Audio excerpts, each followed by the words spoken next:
ISF 306 657, ঠিক আছে? মানে এই দুটার আইএসএফ কত দিয়ে আছে?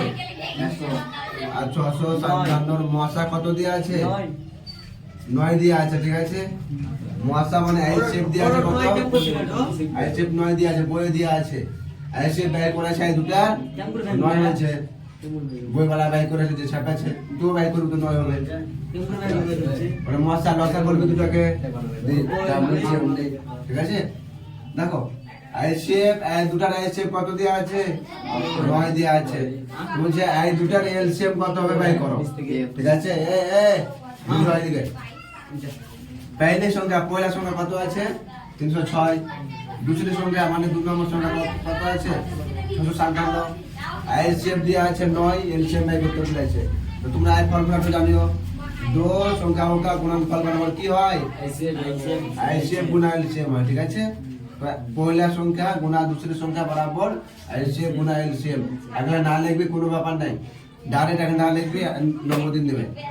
पहली সংখ্যা গুণা দুসরি সংখ্যা, ঠিক আছে? দো সংখ্যা আছে ওই লিখি, পয়লা সংখ্যা আর 2 নম্বর সংখ্যাকে গুণা করবি তো কত হবে?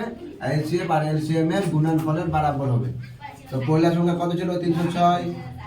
দুসরি সংখ্যা কত ছিল? 657। আইএসএফ মানে মশা কত ছিল? 9। এলসিএম কিন্তু নাই, এলসিএম দেওয়া ছিল না, ঠিক আছে? এলসিএম বাই করতে হবে। বুঝা? এলসিএম এখানে কিসে আছে? গুণাতে আছে কিনা? এলসিএম যখন ছোটটা করবে তখন এই কত যাবে? যাবে ভাগে, বুঝে গেল? আবার একটু আমি ভাগ দিলাম 9 দিই, হলো 34। 34 বসাই দিলাম গুণা 657 হলো বরাবর এলসিএম হলো। এই দুটাকে গুণা করলাম তো কত হলো? 22 33 8। 22 33 8। এলসিএম কত হলো?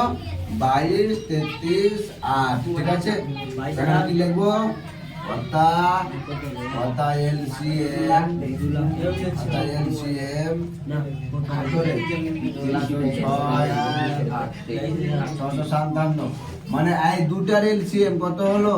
22 33 8, ঠিক আছে? আর তো হোমওয়ার্ক দিতে পারেন আসবে 22 আর